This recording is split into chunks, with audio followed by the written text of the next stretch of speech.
Hello there, welcome to Talking Balearics with me, Martin Makepeace, in a very wet Ibiza. Me, Richie Pye, and likewise a very wet Mallorca. Hey, winter's here. It's horrendous, Richie, isn't it? It really is horrendous. I've got to tell you, I'm looking out to my garden. It's underwater about 3 or 4 inches deep, mate. So really? I've got a pond, mate. I haven't got a garden, I've got a pond. So, well, there you go. Is it Storm Harry or something? I was reading something like that. Yeah, something like that. Not good. Weather's not been good for a few days, has it? Unfortunately. Well, it's funny because last week was beautiful, wasn't it? And then all of a sudden it's changed again. But no, horrendous, mate. So as you can see, I've got my nice warm jacket on today. How are you, mate? Anyway. Yeah, very good. Thank you. Very good. Good. What have you got for me this week, Richie? Well, before we start, I think we should send our condolences and thoughts to everybody that's been affected by this awful train crash over in Cordoba. It's an awful thing, and I hope they find, the cause. They say they might have found the cause already, but I think a more investigation needs to be found or needs to be done, really. But yeah, we sort of woke up to it. I sort of woke up to it on Monday morning, really, rather than seeing it on Sunday night. I'll be honest, and not a nice thing. Yeah, I was following it Sunday night, Rich, all the way through because I have friends that part of the world down in Andalusia and Madrid. So speaking to my son, some of his friends were due on the train afterwards as well. So a bit too close for comfort, Rich, but horrendous. Yeah. Looks like it's a track problem, not a human error, which small comforts, I suppose. But 41 today, Rich, I'm afraid, deceased. So it's truly horrendous, mate. And as I said, condolences to everybody who's involved. And I hope they get to the bottom of it because this day and age, it shouldn't happen, should it? No, I agree. So this week, Mark, I have for you, talking about the Eclipse, actually. I've got a couple of stories on the Eclipse, which I think will be interesting to our listeners.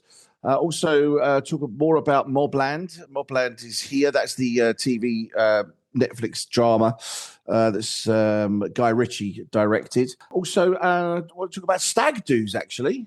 Okay. Interestingly enough. Mobland to stag do's. It sounds like a nice Freudian segue, mate, isn't it? There you go. And a little bit of football at the end. Okay, Rich, I've got Fitur. Okay, because as we know, it's the big trade fair for travel in Madrid this week, Fitur. I want to go into that because a couple of good things or interesting things have come out of that as well. Also, some new installations in Ibiza, which we've been looking forward to for quite a while, which is good news for us over here. Also, a little bit about Amnesia, because it's a Superclub's very big anniversary this year. So just a little bit of details. We always talk about clubbing at some stage. So a little bit about clubbing. But Rich, Mobland, I don't understand what's that got to do with Palma? Well, I did drop on this last week, if you remember, that Pierce Brosnan, Helen Mirren and Tom Hardy are here filming the second series of Mobland in Palma.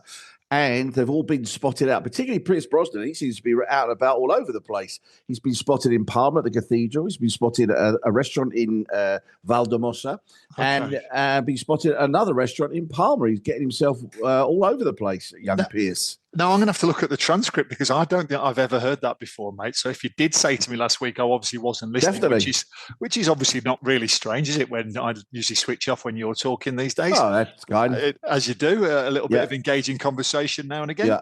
No, we definitely touched on it last week. Did we? Okay, mate. Yeah. I'll apologise for that. But is that going to... What is it? Is it modern day Mobland or is it from the past? Well, to be honest, I've not watched it. So I don't really know. Maybe I should do a bit more prep, but why change the habit of a lifetime? No, exactly. But exactly. Very good. No, I think. Listen, apparently the first series was very, very good, and a lot of people did say to me, "You got to watch it. It's very, very good," but not had the chance. And my wife loves all those things on Netflix, Paramount, etc. But me, I'm still sticking with me Only Fools and Horses, Mark. That's my problem. I know, mate. I do watch a bit of Only Fools and Horses now again, right? So Mobland. I mean, I'm sure everyone will be shouting. Mobland. Look it up. Yeah, because I've seen the trailers before. I've got a feeling it's modern day, but Helen Mirren's there as well. But that mean what? Do you know what the angle is? Why they're using Mallorca, Rich, at all? Or they're using La Fortaleza, which is one of the high. It's the biggest and sort of most expensive property in Mallorca. You remember this because we talked about the night managers. You remember? Yeah, of course. That's when we mentioned it. Yeah. Okay. And that's where the Night Manager was filmed as well. And so they're using that area of Mallorca to film in. They're here for a week, apparently. But as I say, Pierce Brosnan particularly has been getting himself around. Okay, yeah, I'm actually watching the Night Manager season 2 at the moment as well. So that's a nice another one little thing. Exactly. Oh, interesting. Fitur, Rich. Now, do you know what Fitur stands for? No, I imagine tourism somewhere is in there. Yeah, I'm presuming, because I just saw some headlines there, but I presume it's Feria Internacional de Turismo, I would imagine. So it's Fitur. Just for those that don't know, it's the big trade show in Madrid for travel. So there's 3 big trade shows. We talk about them regularly. You've got Berlin in Germany, you've got the World Travel Market in London, and you've got Fitur in Madrid. Now, it starts today, I believe.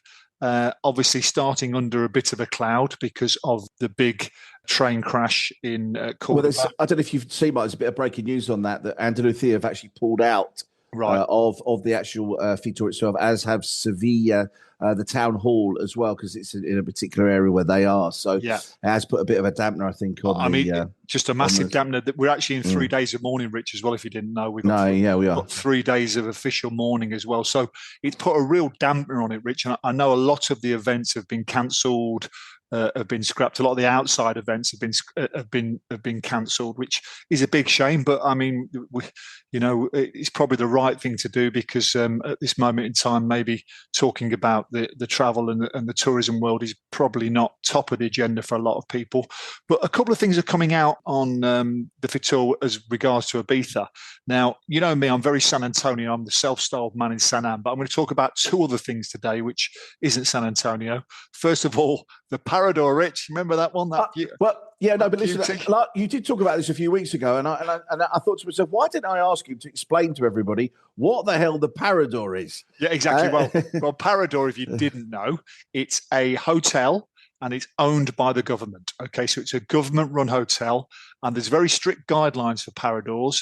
They could only be built in very cultural areas, so like old monasteries or old churches or old cathedrals. Basically, got to be very UNESCO World Heritage Site. Think about that. Okay. Now, they're building a Parador in Ibiza, and I've written about it. We've spoken about it many times, Rich, haven't we? And they started building this Parador in 2009, Rich. So what's that, 17 years ago now? Yes, nearly, 17 years ago. And when they started to build it, they said it would take 30 months, so a little over 2 years, 2.5 years. And 17 years later, it's still not open. They were unlucky because they unlucky. That's not really stressing the point, Mike. well, fair comment, Rich. But they were unlucky because they found archaeological artifacts when they were building, and you know what it's like over here, mate. As soon as you find archaeological stuff, that's it. You can pretty much forget it for 6 or 7 years straight away. Yeah. The wheels turn very slowly in Spain. However, the Parador is being unveiled officially in Madrid at Fitur, which is great news. But guess what, Rich?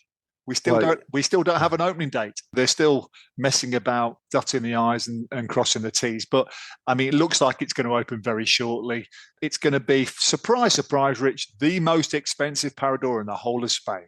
But also, it's right at the top of the old town of Ibiza, the Dolt Villa, to give an official name. It's going to be spectacular, Rich. It really is. There's actually a museum inside of the Parador as well. So it's going to be a museum and it's going to be a hotel.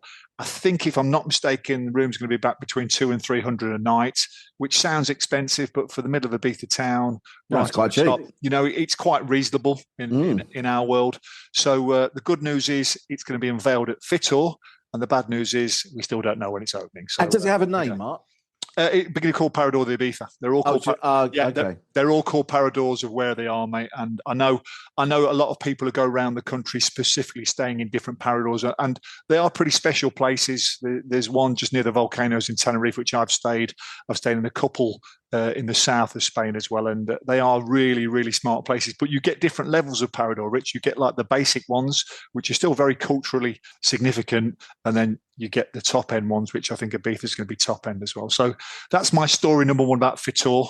which I'll come back to my story number 2 very shortly. There you go, Rich. Now, for those of you out there who don't already know, we have talked about this. August the 12th is the big solar eclipse here in the Balearics. Is Ibiza? You'll be able to see it from Ibiza, won't you? Yeah, I think all the Balearic Islands we're going to be able to see, Rich. But I think specifically they've said Mallorca is the place to see it. Well, I did talk about this with you. I seem to remember touching on this point because I think you had a friend who was looking at flights and hotels, etc., and how expensive everything was and everything else. Well, and I did mention, obviously, looking at boats. Would boats be a thing? Now, apparently, according to the Charter Boat Association, the Balearics, it reported last week that half of its fleet had actually already been booked for the total eclipse of the sun on August the 12th. Its president, who's called Pedro Gil, stated that prices were not being increased. However, there is evidence of pirate offers. Yeah, of course. With prices up to 6,000 euros per person. Wow. As the association notes, not everything that is rented complies with the law. No, wait. There's Sherlock and you know what I'm going to say. I was going to say no, Sherlock. Yeah, exactly. It's funny, Rich, because I just received a message off a friend of mine saying, what about this solar eclipse? Is it worth coming over? And I think the buzz is going to go around. Now, when I mentioned it first off, when I broke the news on the podcast last year, it was a bit of a half-hearted attempt to drum up a little bit of business, but it's really snowballing, Rich. I think by the time the eclipse comes, it's going to be a real iconic event, especially if you think it's going to be a solar eclipse. Now, if you think the Ibiza sunset, I mean, not putting any other destinations down, the Ibiza sunset is iconic, isn't it? So if we're going to get a sunset and a solar eclipse more or less within the same few hours, I mean, it's going to be once in a lifetime, I think. I totally agree. Actually, friends of mine have got quite a big villa just outside of Soller. For the life of me, I can't remember the name of the place that the villa is. Just outside, I think it might be called Binny Rach or something like that, or Binny Ratch. And they've had the villa booked, and it's just been cancelled. So if anybody out there is looking for a villa, it won't be cheap. I'll put it like that. It is available. Contact me here, and I will put you in contact. Split commission on that, Rich? Or not? It's probably worth it, Mark. I should imagine. Oh, I will say if it's a big expensive villa, there's a drink for everybody, isn't there? It's just outside Soller, so I won't reveal the name. Well, please do if it's commission. You're going to get a drink out of it. Crack on.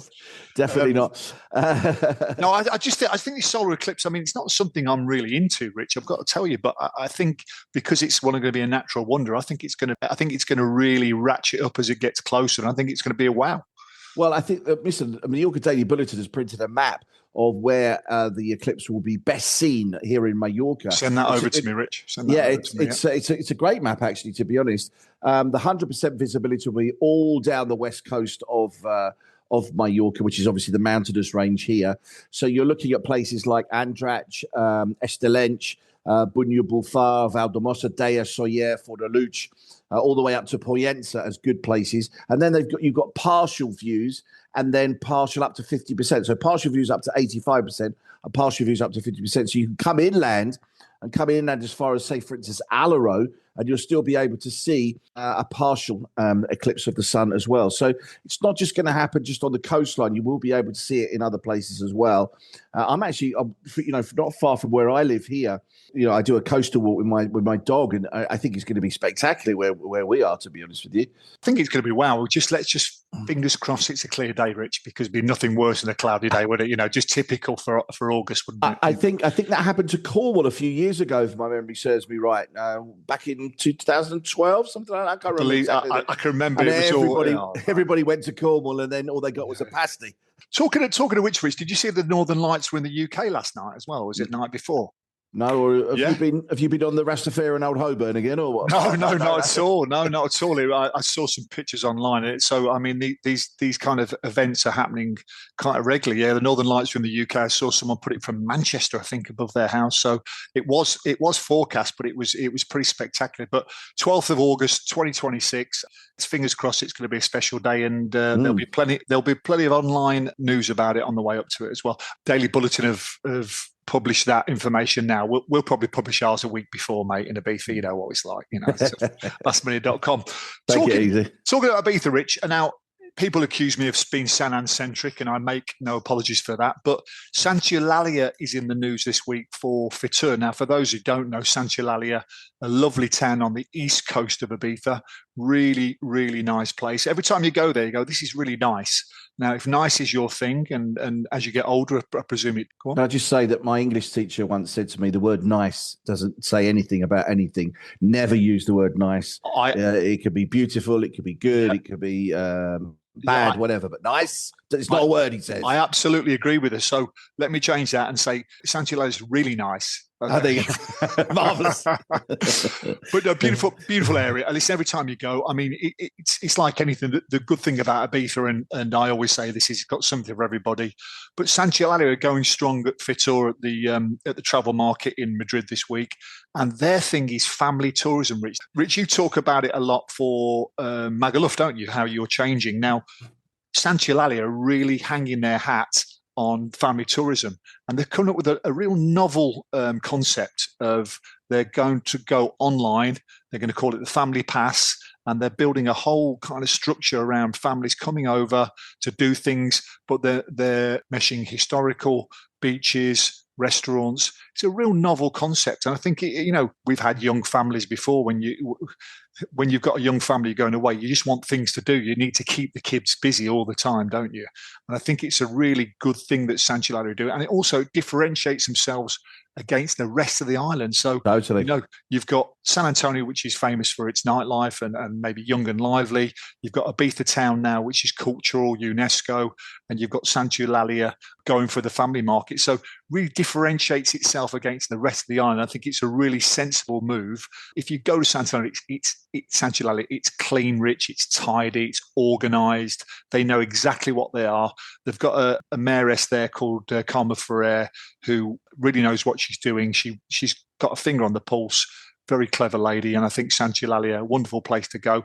Not really my cup of tea, mate. It's a bit too clean for me, Rich. I like it a bit more, how can we say, earthy. Let's not go there. No. A bit more earthy. What you do on the weekends, mate, has nothing to do with the rest of us, all right? It's a bit earthy, but no, it's a great place to go. Got some great restaurants and super, and I think it's a really clever move by Santa Eulalia. Yeah, I totally agree. If you're going to differentiate yourself, that is the way to go. Mallorca's proved, Magaluf in particular has proved it. Although, interestingly enough, I don't know whether this goes in with the family thing, is that here in Magaluf, Five Guys are coming to Magaluf. Right in the centre of Magaluf, a big sign got up. And weirdly enough, right next to McDonald's, actually, which is going to be very interesting. Although Five Guys isn't cheap, I actually love its concept. I think it's a great concept, and the food is actually very nice. No, teenagers like it. It's a family-friendly place as well, Rich, isn't it? It's a really, and it's not cheap, as you say, but it's a good concept, and I think it'll work. And is it Magaluf, or is it going to Magaluf? Yeah, it's right on the beach walk, basically. Not the seafront. It's on. Hang on, it'll be the second. It's the second line, basically. So. I presume it's a franchise, Rich. So yes, I think so. I presume so. I was trying to find out myself. I think it probably is, yes. You'll have to let us know how that goes, Rich, because I think that could be 50-50. It could go really well, but with those prices, you're never quite sure, are you? But it's another good addition to the resort, isn't it? Well, a story that links it actually into the change of Magaluf into families is I do have the top 10 most popular European stag and hen destinations for 2026. This will be interesting, Rich. Go on. We're going to do the pot pickers countdown. We're obviously doing it. Here we go. Right. So, well, listen, what do you think is the most popular European stag and hen destination for 2026? Let's go down from 10. No, Rich. I am going to go from 10, but I'm asking you what you think to see if your pick is in there. Well, I'm going to say Prague. Am I in there? I'm not going to tell you. Okay. What do you want to do? Do you want to pick a 3? My top 3 will be Prague. Okay. I'm going to go Benidorm. So I think Benidorm's always good for a stag. And I'm also going to go Ibiza. Come on. Okay, so here we go. The number 10, Budapest. Budapest, yeah. Quite cheap, of course, Budapest. A good place to go, I think. Budapest, Hungary, right? It is, mate, yeah. Yep. And number 9, Amsterdam. Okay, yeah, good. An age-old favourite, of course, Amsterdam. Number 8, interesting, number 8, actually, Lisbon. I never would have put that out there, actually. But I was in Lisbon 2 years ago. Beautiful city, well worth a visit, and also surrounding areas as well. Very much worth a visit. My son's taking his girlfriend there next month, so I'll let you know all about it. Yeah. Okay. Number 7. Yep. Ibiza. Come on, lads. Yeah. Yeah, okay. I thought it would be in there. I didn't think it'd be at the top because it's expensive for a staggy, mate, to be fair. But, I presume we have a lot of stag and hens these days. Number 6, where I had my stag, Barcelona. Never got invited to that one, Rich. No, you didn't, actually. All right. Number 5, Marbella. Marbs, yeah. Lots of carbs before Marbs. Yeah. Number 4, Tenerife. Oh, I would never have put that there. So into the top 3. Go on. Okay, so 2 of yours haven't come out yet. Yeah. So number 3, Dublin. These are the most popular European stag and hen destinations for 2026. Number 2, Albufeira. Albufeira, right? Okay, it's a surprise. I wouldn't. As a result, I used to work in Albufeira many moons ago. Well, we used to send all the boring people to Portugal, didn't we? Back in the day. That was winter. I did winter. Even worse. Even worse. No, it was tough. It was tough. I did 3 months and it was tough. And then I got back for a week and they said, "Oh, would you like to go back? Someone's just dropped out." And I went, "Nah, you're all right." Then a week later, the company went bust. So it was actually quite good. So there you go. Number 2, Albufeira. So the number 1 most popular stag and hen destination for 2026 is, of course, Benidorm. Benidorm, right? Okay, Well, I was going to say, if it was going to be Prague, I'd have been mortified because I think Benidorm has got to be up there because it ticks all the boxes, Rich. It's cheap, it's very, very cheerful, and you don't have to worry too much. There's so many things to do. You know me, I'm a massive fan of Benidorm. You know that, don't you? Well, interesting enough, I just wanted to link that to the fact that, 10 years ago, you probably would have had Magaluf in that list somewhere along the line, and it's not there anymore. Yeah, fair comment, Rich. That is, yeah. That's the council taking away, or more producing stuff for families now in a resort that used to be probably one of the top stag and hen destinations. We still get them, I'll be honest with you. They'll still come early season, particular April, May. You'll find stag and hens, but as I say, probably not as busy as it used to be.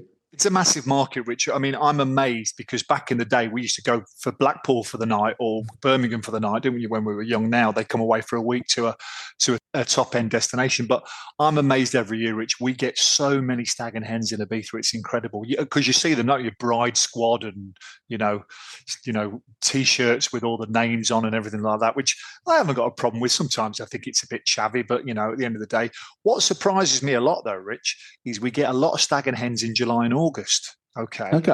And I mean, the price they must be. I mean, you must like your friend a lot if you come to Ibiza for a weekend in August, because that's going to cost a few grand, isn't it?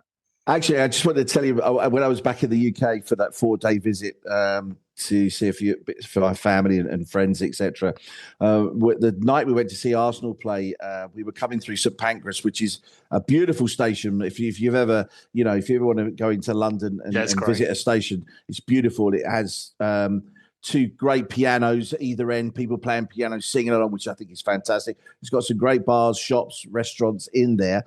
But it was I don't know if you remember, it was the day that Eurostar had a problem with I think it was his power. Yeah. So I am walking through and I'm seeing all these crowds of people trying to, are they going to get on the Eurostar and everything else?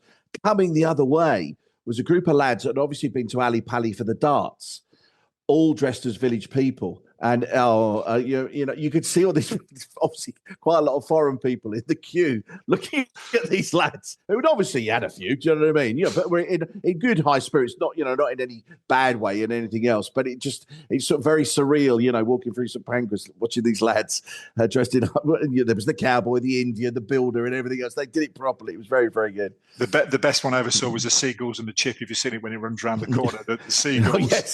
Yes. Hilarious. Yeah. Now, Rich, 2 questions to you. If you could have your stag do again, I know you're very happily married, but where would you choose to go? Okay. I would go to Las Vegas. Oh, nice. Yeah, good thinking. And secondly, what would you dress up as your fancy dress? What would that be? I don't think we dressed up. I'll be honest with you. My stag do was quite loud. I remember it being quite loud. We actually were in a fish restaurant that the king used to go to very, I think it's still there. It's a Butifumero or something like that. It's quite a famous restaurant in Barcelona. It's famous for its fish. And the king goes there quite a lot, the old king as he was then back when I got married.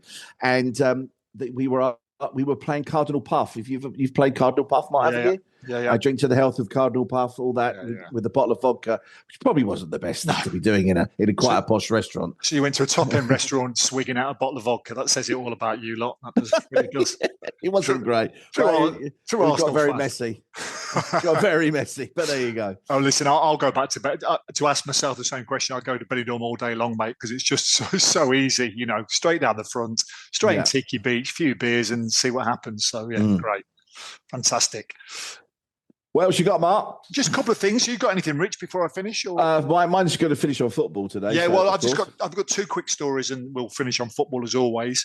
Talking of football, Rich, nice little segue, because I don't know if you can remember, but when Ibiza got promoted to the Segunda, which is the second division, they basically took over the main stadium in Ibiza town. Yeah. And as good as it was, it put a lot of noses out of joint because a lot of teams relied on that stadium.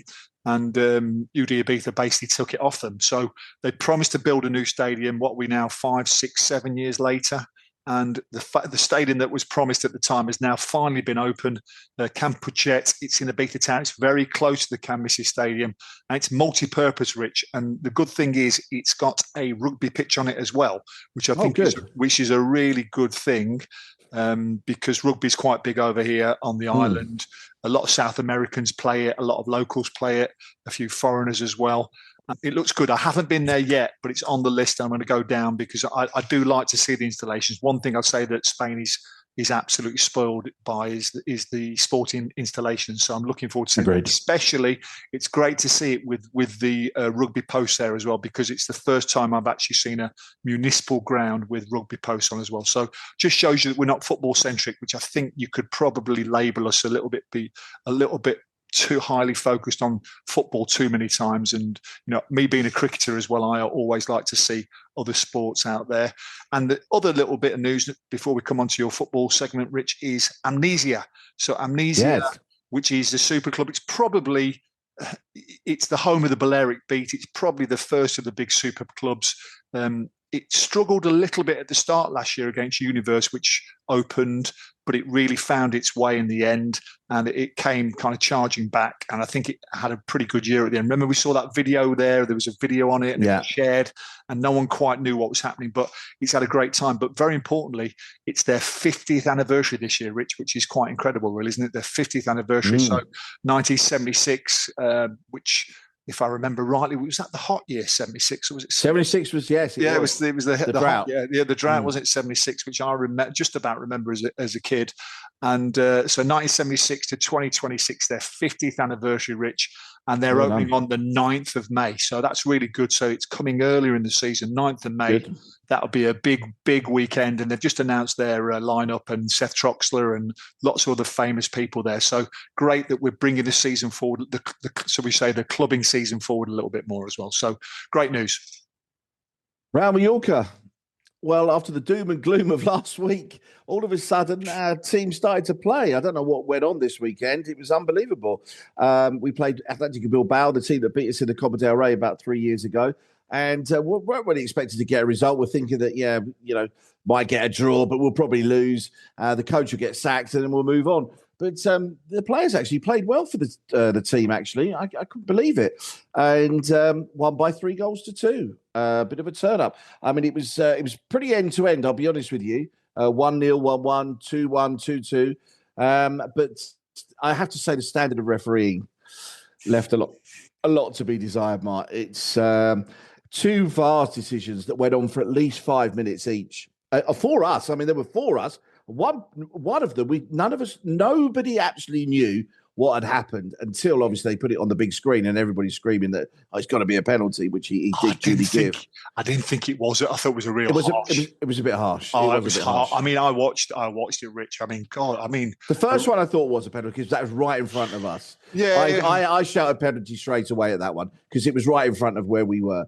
And obviously, it did deny a goal scoring opportunity. The second one, wasn't for me a penalty. As you said, no one saw it. I mean, a Muriqi hat-trick, wasn't it? A Muriqi hat-trick. And, I mean, the referee was awful, wasn't it? God, I mean, they go on about English referees, but it was absolutely horrendous. But, hey, listen, 3 points are 3 points. Move on.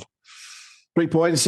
We are now in 15th place. but we are only 2 points clear of relegation, and we are 3 points away from 8th place. There you go. That's how really tight it is in La Liga at the moment. So let's see. I mean, we've got some difficult games coming up, Mallorca, to be perfectly honest. This week we're away at Atletico Madrid. So, it's not an easy time in the next sort of 5 to 6 weeks. Still think the coach is under pressure. I heard a little rumour that the club have actually approached somebody else already to see if he wanted to take temporary charge to the end of the season. Let's see. What the good news is it might be good news, it might be bad news, you might get transferred at the end of the season, is that Makepeace is now second in the Pichichi, which is the Golden Boot Award in La Liga. Mbappe first on 19, but Makepeace second on 14. Yeah, no. What would you do without his goals, mate? It's like... Well, no, exactly. If you can cash in on him, mate, I would, to be honest. If you can get 25, 30 million for him, get him on. I wouldn't be surprised if he went in the summer, regardless of whether we stayed up or not, to be perfectly honest. I mean, if we go down, he's definitely going, of course, but... I've got a story, Rich, because I was supposed to go and see Ibiza versus Real Murcia at the weekend, but it was an absolutely filthy night. It was chucking it down, and I was looking outside, and I was thinking, no, I'm not going to go in the end. So I didn't go. So I stayed in, and I ended up watching the AFCON. Okay. Oh, what a great game! Blimey. Oh my! If you thought the ref had problems over here, then look at that one. Exactly what I was saying there. I mean, I thought both the decisions were pretty flaky, but gosh. I mean, they don't do themselves any favours, do they, the Africans, at all? Because it was complete chaos. It was carnage. I couldn't believe what I was watching, Rich. And as I said, I was supposed to go to the Ibiza game, so to watch that there, but it was carnage. But Ibiza won 2-0 against Real Murcia. And well done to Sadio Mane, actually. Sadio Mane was the only Senegal player to stay on the pitch. And he actually does come to Mallorca quite a lot, Sadio Mane. He's seen always up in Calvia. The village of Calvia quite a lot. I don't know if he's got a place here or what, but he's seen quite often in Calvia. And as I say, well done to him, because he was the only one out of all of them that stayed on the pitch and then asked the other players to come back on again. Great place to leave it, Rich. Pleasure to talk to you as always. And you, Mark. Same time next week. See you next week. See you, mate. Bye-bye. Take care. Bye-bye. Make me dance.